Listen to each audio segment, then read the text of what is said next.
Hey, what's up, everybody? This is your boy Anime Rocker 17, and now I am here with my first ever complete Impact Wrestling review. Yeah, I said I was gonna do it, and I did it. I watched the whole show, and I even took notes and shit. So here it is. Here's my show. Here's the first review for Impact, July 11th. 2013, Impact Wrestling. First thing that comes up, even before the opening title, before the opening title, is a backstage Bully Ray segment, and he's getting pissed off at how Brooke, his kayfabe wife, is getting engaged. Now, this is actually relating to something I read on the internet a little while ago.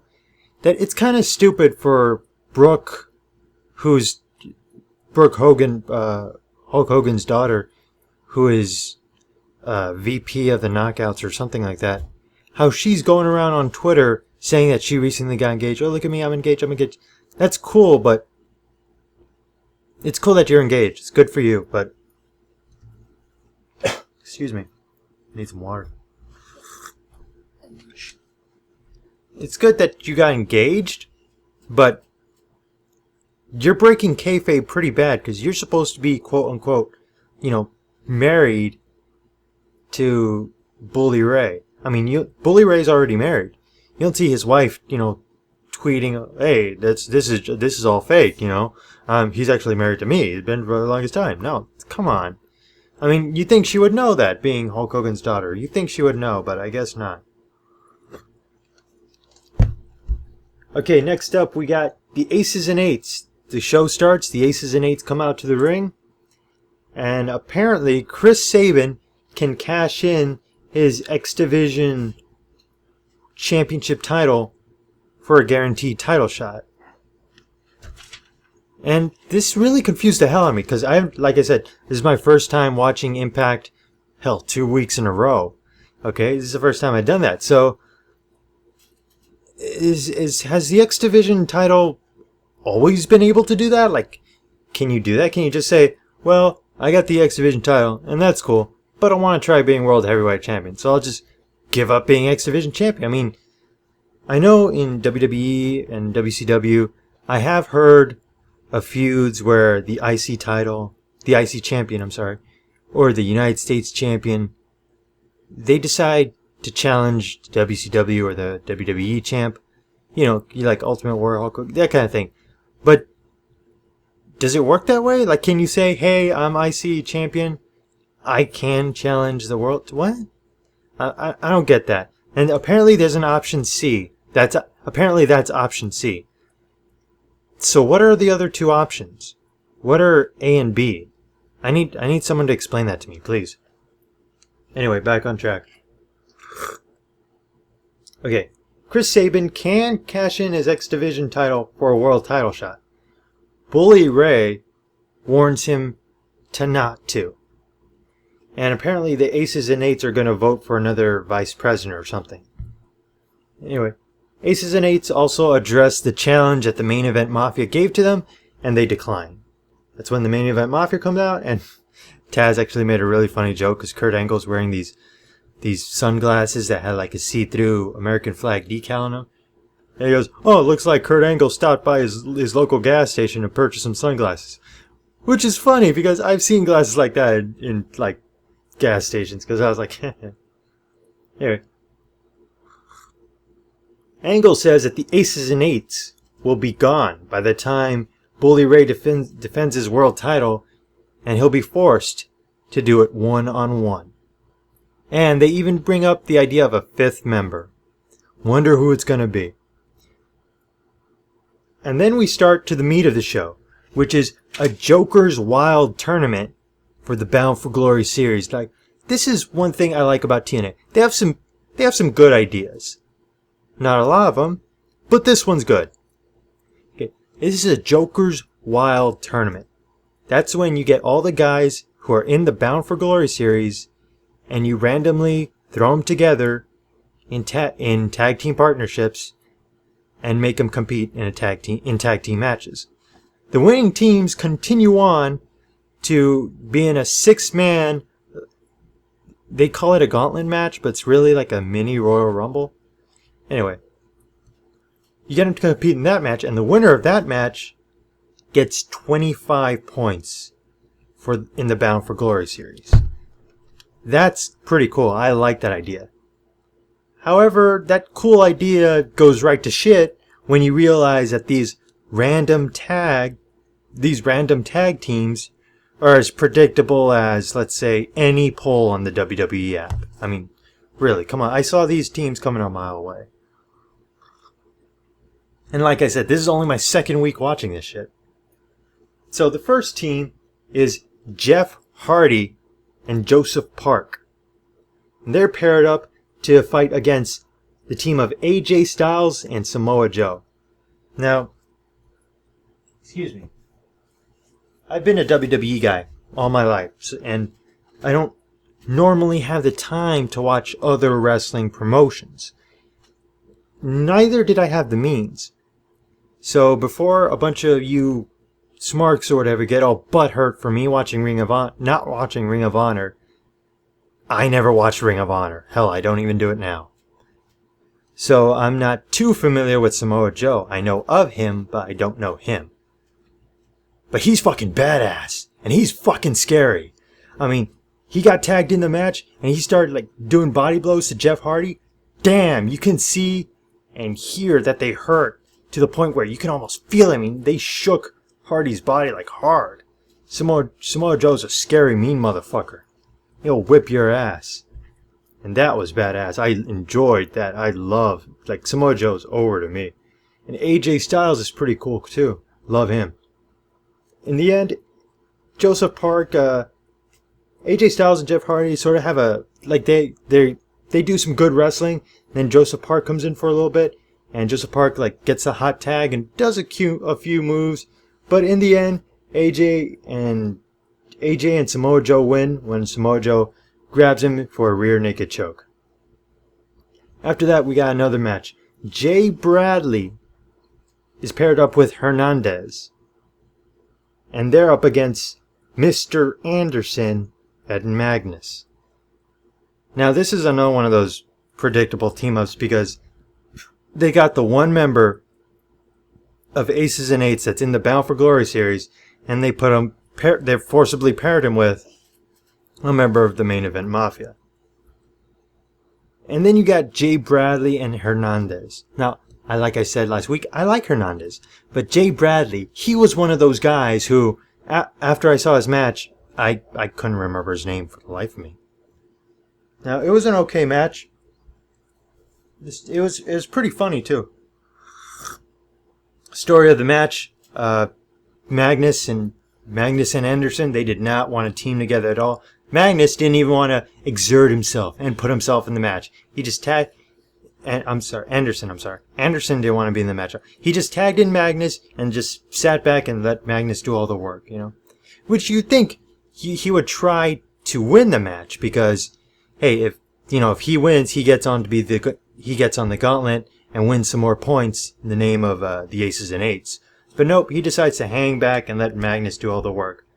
Bradley and Hernandez, they actually do a pretty good job trying to team up together, but they mess up big time when Jay Bradley tries to grab the foot of Magnus and make him trip, but he grabs Hernandez by mistake. Hernandez gets mad at Bradley, and Magnus wins with the roll-up.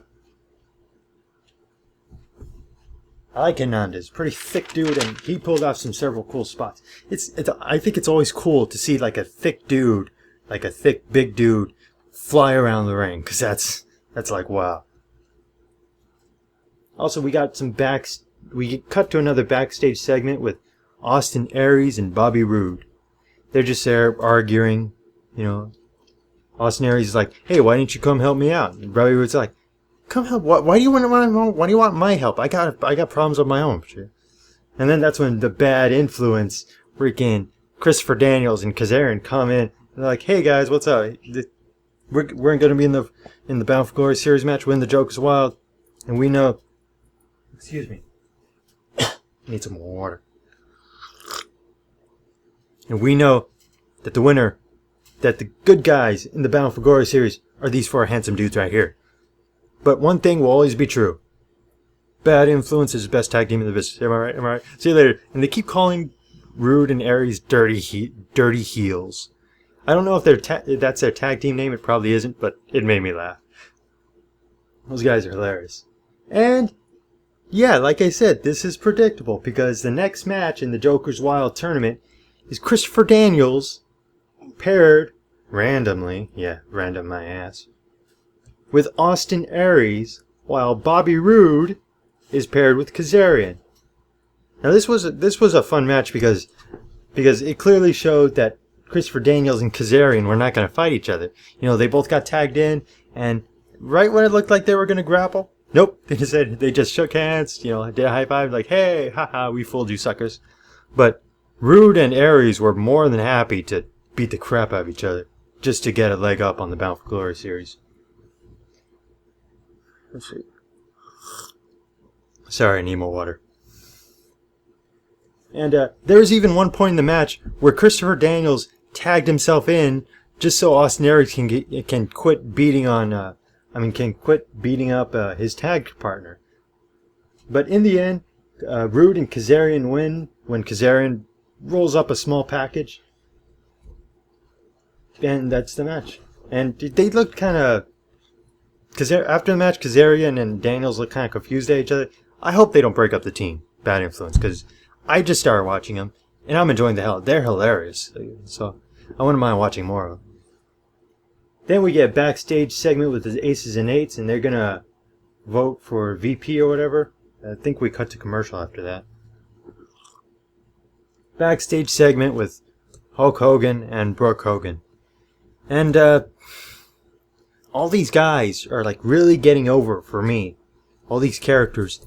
Except for Brooke. I'm just, I don't know. She's just there. Who cares? You know, I'm just, like, I don't care when she's on screen. I'm just like, well, all my enthusiasm's gone. And the Aces and Eights vote for VP. It's either Anderson or Doc. But we all know him as Luke Gallows from the Straight Edge Society. Yeah, you remember him. Big dude, bald. Anyway, the Aces and Eights vote, and Anderson ends up being VP. This is okay, I guess. Next up, we got a Knockouts match. Mickie James comes out at ringside, and get this, it's a ladder match. Yeah, that's a surprise. A women's ladder match in wrestling on television. This is kind of a big fucking deal for me. Because remember, I watch WWE. All the Divas matches there, they just fucking end in a roll-up. And after a minute. But no, we got an actual factual fucking match here. A fucking ladder match, no less. It was Gail Kim versus some chick, Tara Terrell, with ODB as a ref. I didn't get that. She's a ref? What? Is it a special guest? No? They didn't bring too much attention to it, so I guess it's supposed to be normal. Anyway. Both chicks took some pretty good bumps in this match. It was not a bad ladder match. I mean, some of the strikes they did, like, were kind of awkward, like when someone goes for a kick or an elbow smash or something. But the snap suplexes, the jumping off the ladder, the pushing her off the ladder, the slamming him on the ladder, all that was cool. And in the end, Gail Kim wins after she ties up Tara Terrell's hair to the ropes and just goes up and climbs the ladder and takes the contract. Now, some people might say that finish is stupid, but I'm not going to because I've seen that finish for a ladder match done before. Just not with hair. They've tied the guy to the ropes, they've handcuffed a dude, they've duct taped a dude. This is the first time I see it tying you with hair. So, I've seen this finish before, just not with hair, like I said. So, it wasn't a bad finish. It was pretty smart. And Gail Kim's, Anyway, we get two backstage segments with Kurt Angle and Sting talking about their fifth member, how he just showed up or whatever. Afterwards, we start the 6-man gauntlet match, which surprised the hell out of me because I didn't know it was going to happen the same week. I thought it was going to happen next week, but not. This was like our main event. And what confused me was that, like I said earlier, they said gauntlet match. So I assumed one guy was going to come out and then another dude was going to come out. They were going to fight and the winner just fights the next guy who comes in. You know, like a gauntlet. Because that's what a gauntlet is. No, but it was like more like a mini battle royal. It was like a Royal Rumble, but with only 6 dudes. You know, every 2 minutes one guy comes in, and then, oh, excuse me. Every 2 minutes a new guy comes in, and to eliminate them, you just have to toss them over the top rope. But still, it wasn't a bad match. We started off with AJ Styles and Magnus. Then after 2 minutes, Kazarian comes in. And after 2 minutes, Samoa Joe. And Kazarian was eliminated by AJ Styles. Then we went to commercial, and then we came back. Evidently, Anderson came in. And then Bobby Roode. Afterwards, AJ Styles eliminates Anderson. No, AJ Styles was eliminated by Anderson, I'm sorry. Then Joe and Anderson basically both got themselves eliminated when Samoa Joe clotheslined Anderson so hard they both fell over. So it was one-on-one. This time it was a one-on-one pinfall or submission. Magnus versus Bobby Roode. And I really wanted Magnus to win. And my brother, he was watching it with me. He wanted Bobby Roode to win. And this was one of the few times where I couldn't predict what the outcome was going to be. Because sometimes in certain matches you can predict who's going to win. You know, so it's like, who cares? Excuse me. But this time Magnus won, and that was cool. I really enjoyed that match. Afterwards, Hogan comes out to the ring. He says he wants to make it official. He wants Chris Sabin to come out and relinquish the X Division titles so he can get his title shot. Chris Sabin comes out. He said, "Man, I got injured. I tore my ACLs. I had surgery on both my knees. They said I wanted to come back to wrestle, but now I'm X Division champion. I'm about to realize my dream to become a world champion." And this when Bully Ray comes out. And Bully Ray comes out and he says, "Don't do it. I know you're gonna do it. Don't do it. I'm a bad man. I do bad things. Because I'm bad.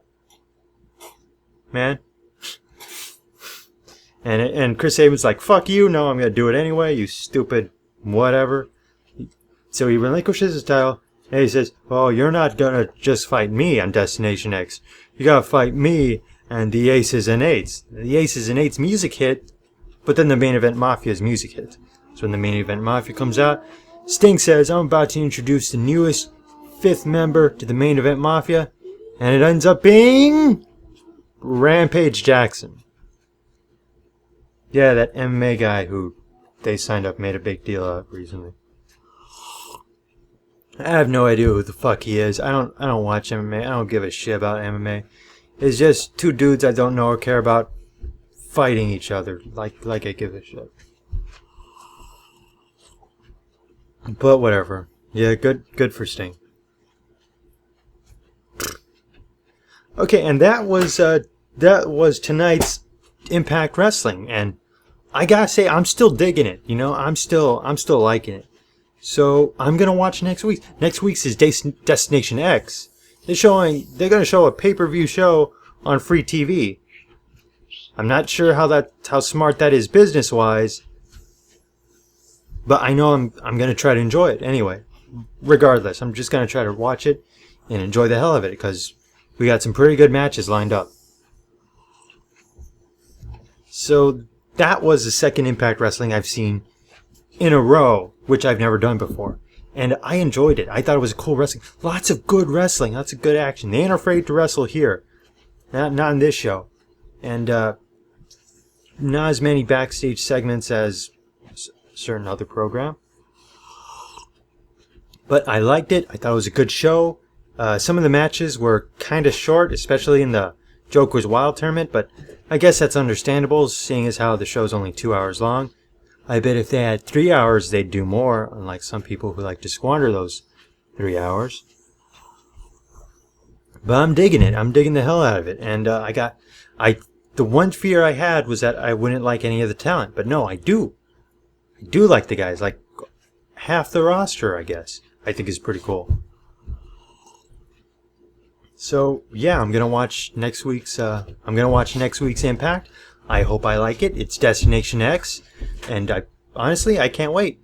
I hope it's good because honestly I'm giving TNA a shot. But as soon as they fuck up, I'm ditching them. Because WWE, that's like been in my family since like I was a kid, you know? That you can't just let go. TNA I can. So, I mean, Impact Wrestling, not...